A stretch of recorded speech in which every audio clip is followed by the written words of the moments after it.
has deteriorated in the last 8 years, and we should know it, and the American people should be told the facts. Mr. Spivak with a question for Senator Kennedy.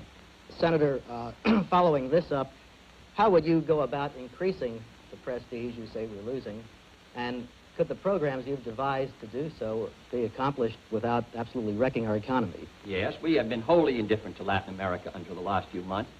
The program that was put forward this summer, after we broke off the sugar quota with Cuba, really was done because we wanted to get through the OAS meeting a condemnation of Russian infiltration of Cuba.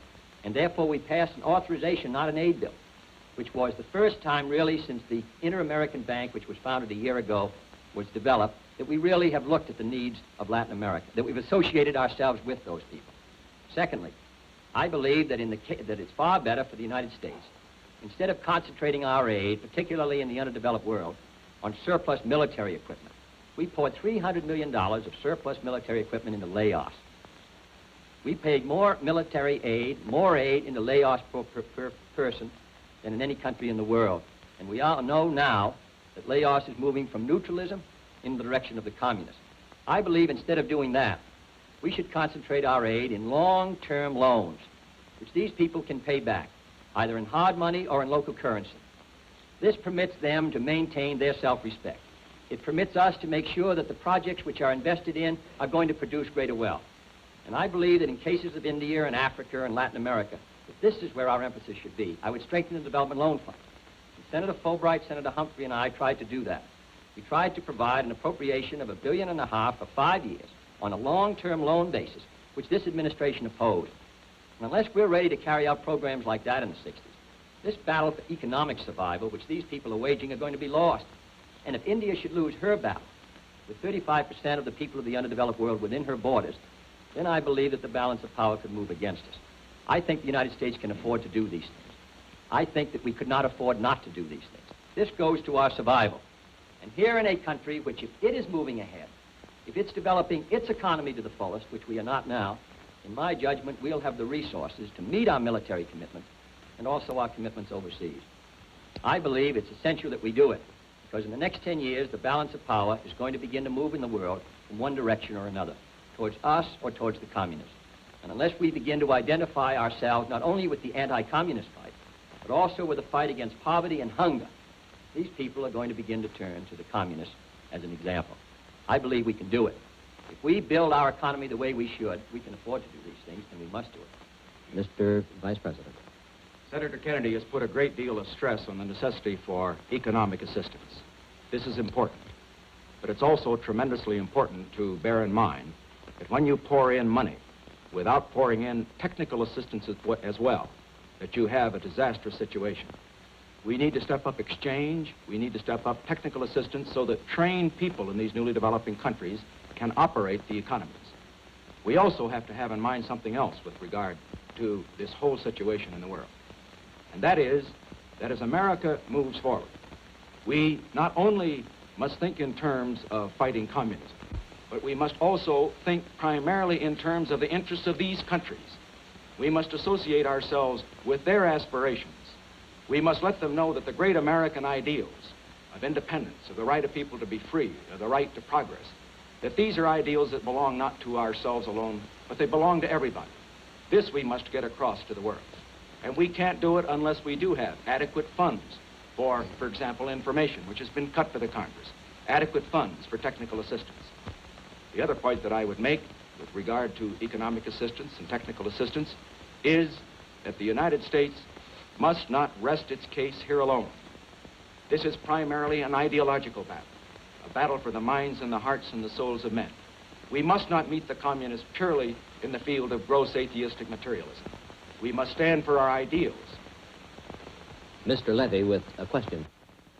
Mr. Vice President, the Labor Department today added 5 more major industrial centers to the list of areas with substantial unemployment. You said in New York this week that as president you would use the full powers of the government, if necessary, to combat unemployment. Specifically, what measures would you advocate and at what point? To combat unemployment, we first must concentrate on the very areas to which you refer, the so-called depressed areas. Now, in the last Congress, the special session of the Congress, there was a bill one by the President, one by Senator Kennedy and members of his party. Now, the bill that the President had submitted would have provided more aid for those areas that really need it, areas like Scranton and Wilkes-Barre and the areas of West Virginia, than the ones that Senator Kennedy was supporting. On the other hand, we found that the bill got into the legislative difficulties and consequently no action was taken.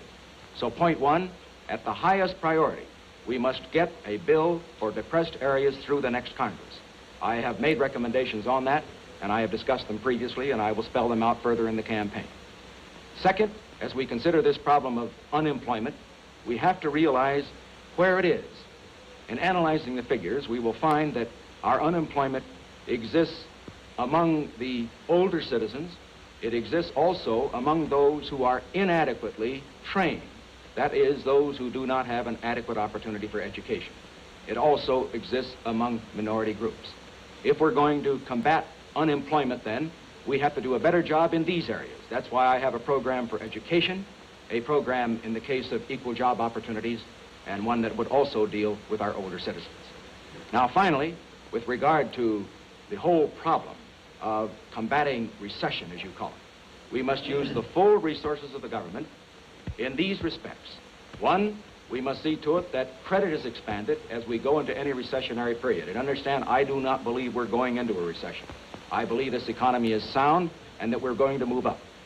But second, in addition to that, if we do get into a recessionary period, we should move on that part of the economy which is represented by the private sector. And I mean stimulate that part of the economy that can create jobs, the private sector of the economy. This means through tax reform and, if necessary, tax cuts that will stimulate more jobs. I favor that rather than massive federal spending programs which will come into effect usually long after you've passed through the recessionary period. So we must use all of these weapons for the purpose of combating recession if it should come, but I do not expect it to come. Senator Kennedy. Well, Mr. Nixon has stated the record inaccurately in regard to the depressed area bill. I'm very familiar with it. It came out of the committee of which I was the chairman, the Labor Subcommittee in '55. I was the floor manager. We've passed an area redevelopment bill far more effective than the bill the administration suggested on 2 occasions, and the president vetoed it both times. We passed a bill again this year in the Senate, and it died in the Rules Committee of the House of Representatives. Let me make it very clear that the bill that Mr. Nixon talked about did not mention Wilkes-Barre or Scranton. It did not mention West Virginia. Our bill was far more effective. The bill introduced and sponsored by Senator Douglas was far more effective in trying to stimulate the economy of those areas. Second, he has mentioned the problem of our older citizens. I cannot still understand why this administration and Mr. Nixon oppose putting medical care for the aged under Social Security to give them some security. Third, I believe we should step up the use of our surplus foods in these areas until we're able to get the people back at work. 5 cents a day is what the food package averages per person. Fourthly, I believe we should stimulate the economy. I believe we should not carry out a hard money, high interest rate policy which helped intensify certainly the recession of 1958 and I think helped bring the slowdown of 1960. If we move into a recession in '61, then I would agree that we have to put more money into the economy, and it can be done by either one of the 2 methods discussed. One is by programs such as aid to education. The other would be to make a judgment on what's the most effective tax program to stimulate our economy. Mr. Niven with a question for Senator Kennedy. Senator, while the main theme of your campaign has been this decline of American power and prestige in the last 8 years, you've hardly criticized President Eisenhower at all. And in a speech last weekend, you said you had no quarrel with the president. Now, isn't Mr. Eisenhower and not Mr. Nixon responsible for any such decline? Well, I understood that this was the Eisenhower-Nixon administration, according to all the Republican propaganda that I've read. The question is what we're going to do in the future. I've been critical of this administration, and I've been critical of the president. In fact, Mr. Nixon discussed that a week ago in a speech. I believe that our power and prestige in the last 8 years has declined. Now, what is the issue is what we're going to do in the future. Now, that's an issue between Mr. Nixon and myself. He feels that we're moving ahead we're not going into a recession in this country economically. He feels that our power and prestige is stronger than it ever was relative to that of the communists, that we're moving ahead. I disagree. And I believe the American people have to make the choice on November 8th between the view of whether we have to move ahead fast, whether what we're doing now is not satisfactory, whether we have to build greater strength at home and abroad, and Mr. Nixon's view. That's the great issue. President Eisenhower moves from the scene on January 20th, and the next 4 years are the critical years. And that's the debate. That's the argument between Mr. Nixon and myself. And on that issue, the American people have to make their judgment. And I think it's an important judgment. I think in many ways this election is more important than any since 1932, or certainly almost any in this century, because we disagree very fundamentally on the position of the United States. And if his view prevails, then I think that's going to bring an important result to this country in the 60s. If our view prevails that we have to do more, that we have to make a greater national and international effort, that we have lost prestige in Latin America. The president of Brazil, the new incumbent, running for office, called on Castro during his campaign because he thought it was important to get the vote of those who were supporting Castro in Latin America. In Africa, the United States has ignored Africa. We gave more scholarships to the Congo this summer we offered them than we've given to all of Africa the year before. Less than 200 for all the countries of Africa, and they need trained leadership more than anything. We've been having a very clear decision in the last 8 years. Mr. Nixon has been part of that administration. He's had experience in it. And I believe this administration has not met its responsibilities in the last 8 years, that our power relative to that of the communists is declining, that we're facing a very hazardous time in the 60s, and unless the United States begin to move here, unless we start to go ahead, I don't believe that we're going to meet our responsibility to our own people or to the cause of freedom. I think the choice is clear, and it involves the future. Mr. Vice President. First of all, I think Senator Kennedy should make up his mind with regard to my responsibility. In our first debate, he indicated that I had not had experience, or at least had not participated significantly in the making of the decisions. I'm glad to hear tonight that he does suggest that I have had some experience. Let me make my position clear. I have participated in the discussions leading to decisions in this administration. I'm proud of the record of this administration. I don't stand on it because it isn't something to stand on, but something to build on.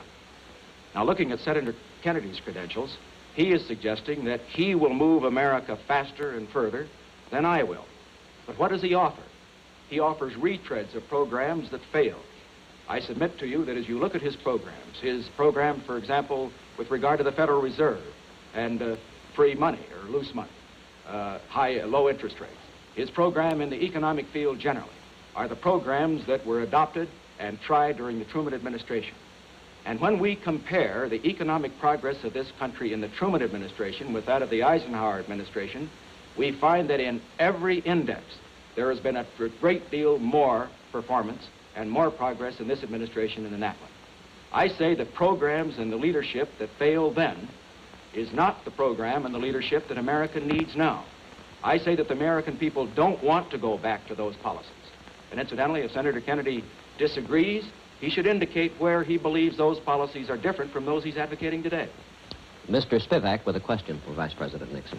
Mr. Vice President, according to news dispatches, Soviet Premier Khrushchev said today that Prime Minister Macmillan had assured him that there would be a summit conference next year after the presidential elections. Have you given any cause for such assurance, and do you consider it desirable or even possible that there would be a summit conference next year if Mr. Khrushchev persists in the conditions he's laid down?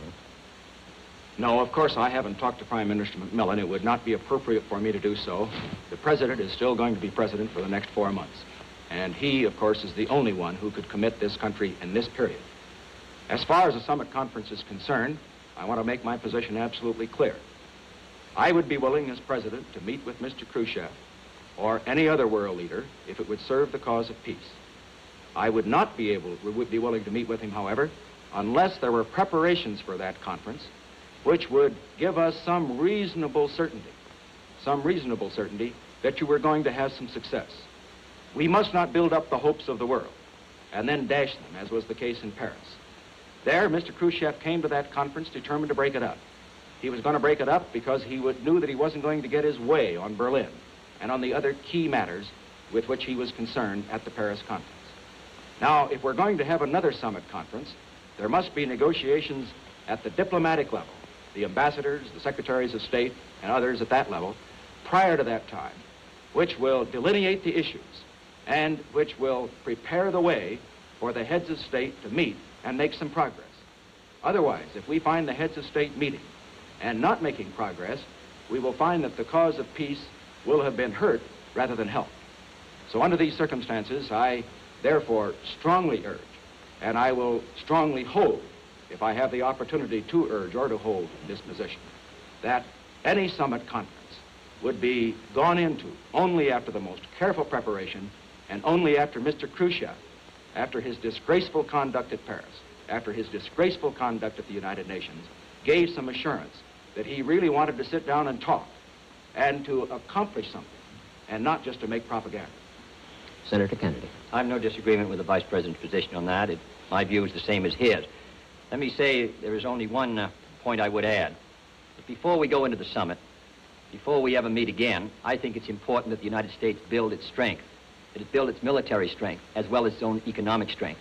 If we negotiate from a position where the power balance or wave is moving away from us, it's extremely difficult to reach a successful decision on Berlin, as well as the other questions. Now, the next President of the United States in his first year is going to be confronted with a very serious question on our defense of Berlin, our commitment to Berlin.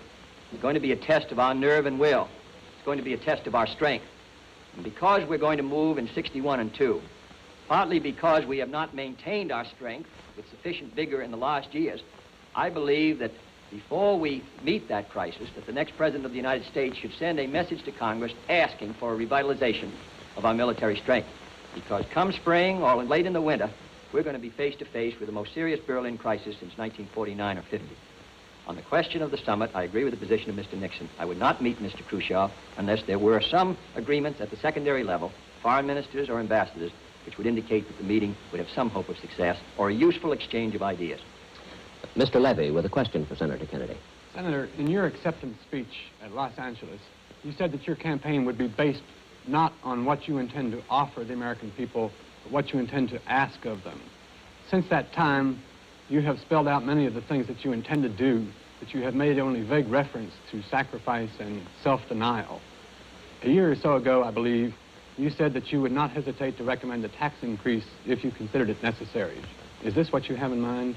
Well, I don't think that in the winter of 61, under present economic conditions, a tax increase would be desirable. In fact, it would be deflationary, it would cause great unemployment, it would cause a real slowdown in our economy. If it ever becomes necessary and is wise, economic, and essential to our security, I would have no hesitancy in suggesting a tax increase or any other policy which would defend the United States.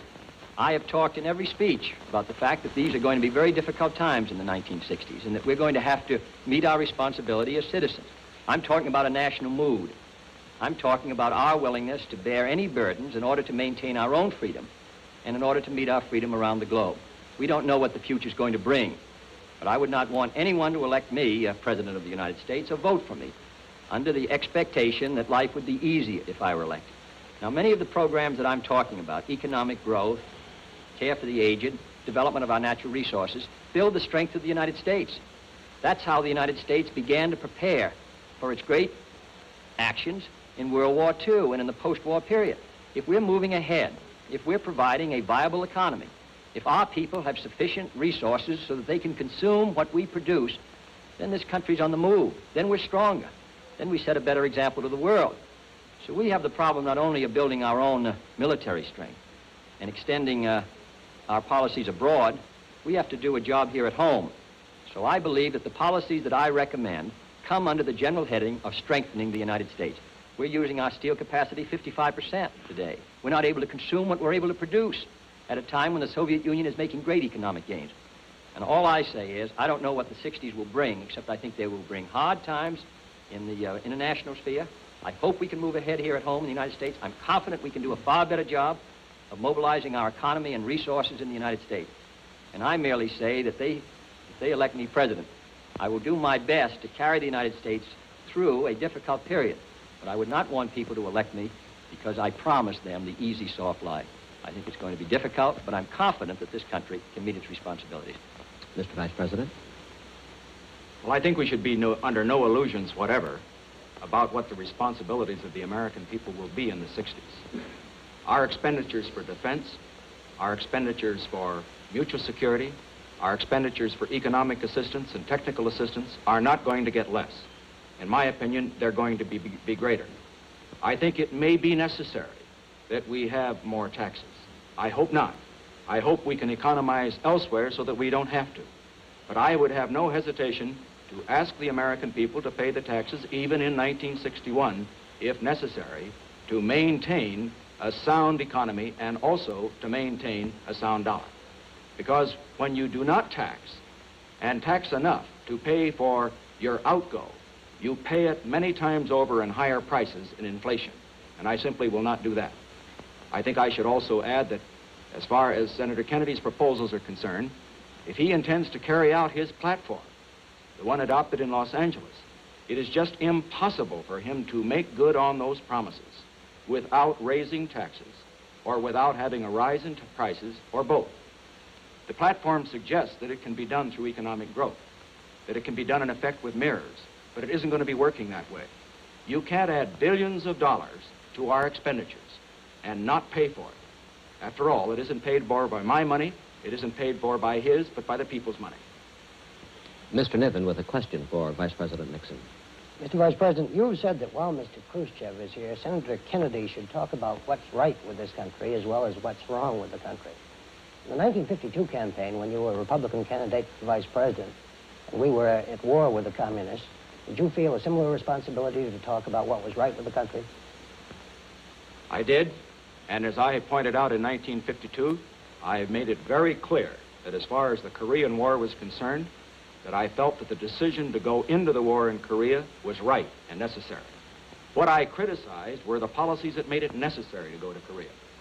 Now, incidentally, I should point out here that Senator Kennedy has attacked our foreign policy. He said that it's been a policy that has led to defeat and retreat. And I'd like to know, where have we been defeated and where have we retreated? In the Truman administration, 600 million people went behind the Iron Curtain, including the satellite countries of Eastern Europe and communist China. In this administration, we've stopped them at Quemoy and Matsu, we've stopped them in Indochina, we've stopped them in Lebanon, we've stopped them in other parts of the world. I would also like to point out that as far as Senator Kennedy's comments are concerned, I think he has a perfect right and a responsibility to criticize this administration whenever he thinks we're wrong. But he has a responsibility to be accurate and not to misstate the case. I don't think he should say that our prestige is at an all-time low. I think this is very harmful at a time Mr. Khrushchev is here, harmful because it's wrong. I don't think it was helpful when he suggested, and I'm glad he's corrected this to an extent, that 17 million people go to bed hungry every night in the United States. Now, this just wasn't true. Now, there are people who go to bed hungry in the United States. Far less, incidentally, than used to go to bed hungry when we came into power at the end of the Truman administration.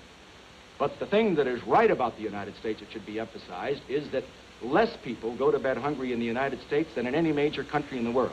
We're the best fed, we're the best clothed, with a better distribution of this world's goods to all of our people than any people in history. Now, in pointing out the things that are wrong, I think we ought to emphasize America's strength. It isn't necessary to run America down in order to build her up.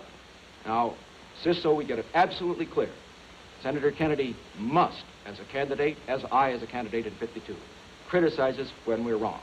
And he's doing a very effective job of that in his way. But on the other hand, he has a responsibility to be accurate.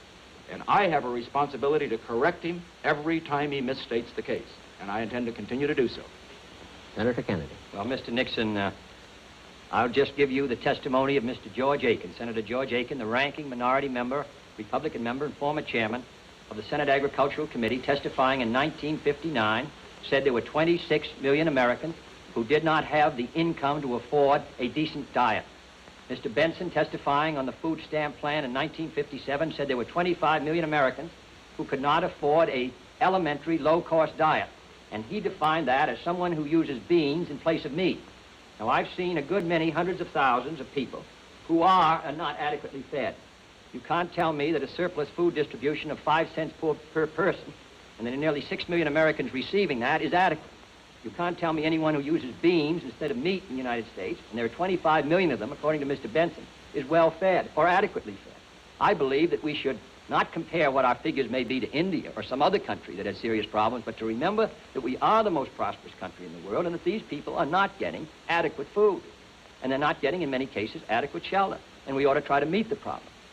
Secondly, Mr. Nixon has continued to state, and he stated it last week, these fantastic figures of what the Democratic budget platform would cost. They're wholly inaccurate. I said last week I believed in a balanced budget. Unless there was a severe recession, and after all, the worst unbalanced budget in history was in 1958, $12 billion, larger than in any administration in the history of the United States. So that I believe that on this subject, we can balance the budget unless we have a national emergency or unless we have a severe recession. Mr. Morgan with a question for Senator Kennedy. Senator, Saturday on television, you said that you had always thought that Quemoy and Matsu were unwise places to draw our defense line in the Far East. Would you comment further on that and also address to this question, couldn't a pullback from those islands be interpreted as appeasement? Well, the United States has on occasion attempted, mostly in the middle 50s, to persuade Chiang Kai-shek to pull his troops back to Formosa. I believe strongly in the defense of Formosa. These islands are a few miles, 5 or 6 miles off the coast of Red China within a general harbor area and more than 100 miles from Formosa. We have never said flatly that we will defend Quemoy and Matsu if it's attacked. We say we will defend it if it's part of a general attack on Formosa, but it's extremely difficult to make that judgment. Now, Mr. Herder, in 1958, when he was Under Secretary of State, said they were strategically undefensible. Admiral Spruance and Collins in 1955 said that we should not attempt to defend these islands in their conference in the Far East. General Ridgway has said the same thing. I believe that when you get into a war, if you're going to get into a war for the defense of Formosa, it ought to be on a clearly defined line. One of the problems, I think, at the time of South Korea was the question of whether the United States would defend it if it were attacked. I believe that we should defend Formosa. We should come to its defense.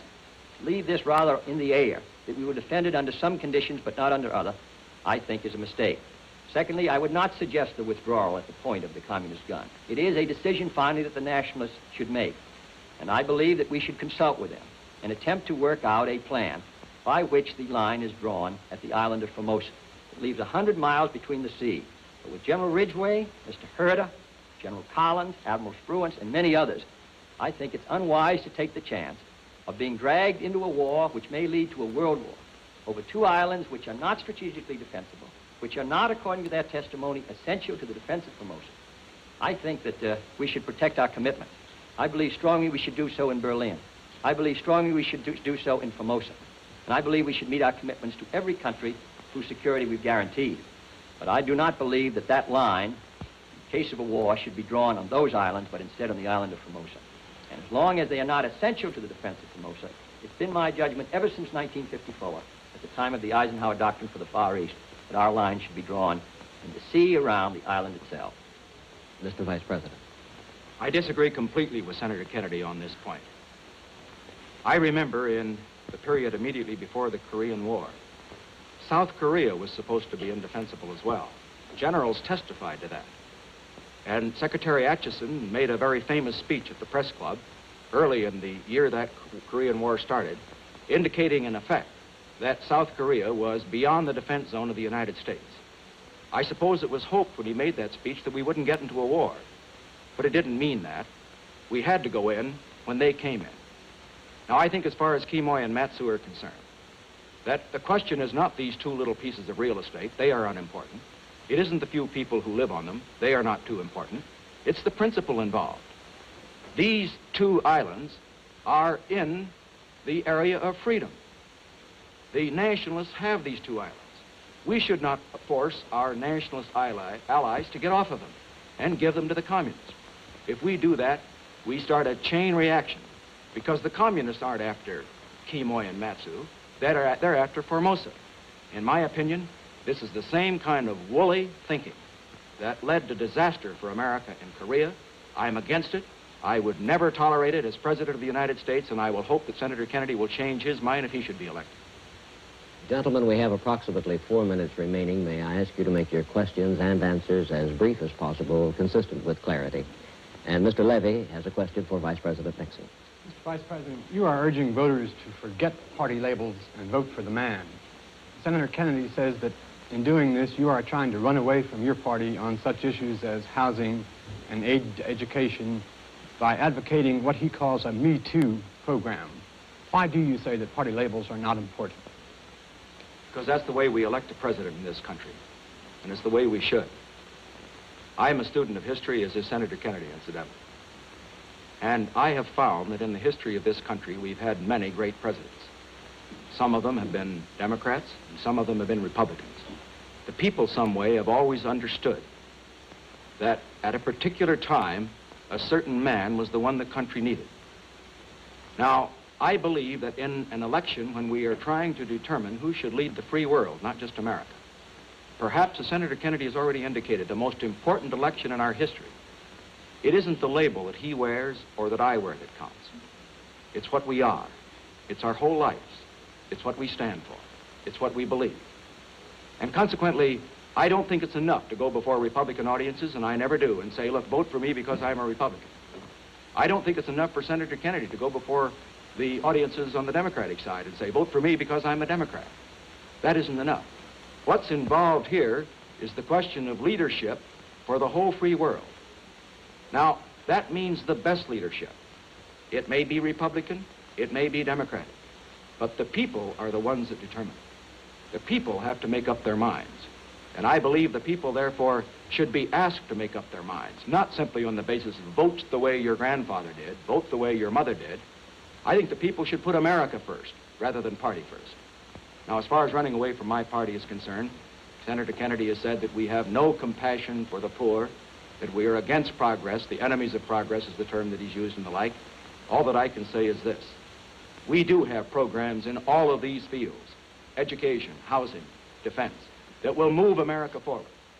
They will move her forward faster, and they will move her more surely than his program. This is what I deeply believe. I'm sure he believes just as deeply that his will move that way. I would suggest, however, that in the interest of fairness, that he could give me the benefit of also believing as he believes. Senator Kennedy. Well, let me say I do think that parties are important in that they tell something about the program and something about the man. Abraham Lincoln was a great president of all the people, but he was selected by his party at a key time in history because his party stood for something. The Democratic Party in this century has stood for something. It has stood for progress. It has stood for concern for the people's welfare. It has stood for a strong foreign policy and a strong national defense, and as a result, produced Wilson, President Roosevelt, and President Truman. The Republican Party has produced McKinley and Harding, Coolidge, Dewey, and Landon. They do stand for something. They stand for a whole different approach to the problems facing this country at home and abroad. That's the importance of party, only if it tells something about the record. And the Republicans in recent years, not only in the last 25 years, but in the last 8 years, have opposed housing, opposed care for the aged, opposed federal aid to education, opposed minimum wage. And I think that record tells something. Thank you, gentlemen. Neither the questions from the reporters nor the answers you heard from Senator John Kennedy or Vice President Richard Nixon were rehearsed. By agreement, neither candidate made an opening statement or a closing summation. They further agreed that the clock alone would decide who would speak last, and each has asked me to express his thanks to the networks and their affiliated stations. Another program similar to this one will be presented Thursday, October 13th, and the final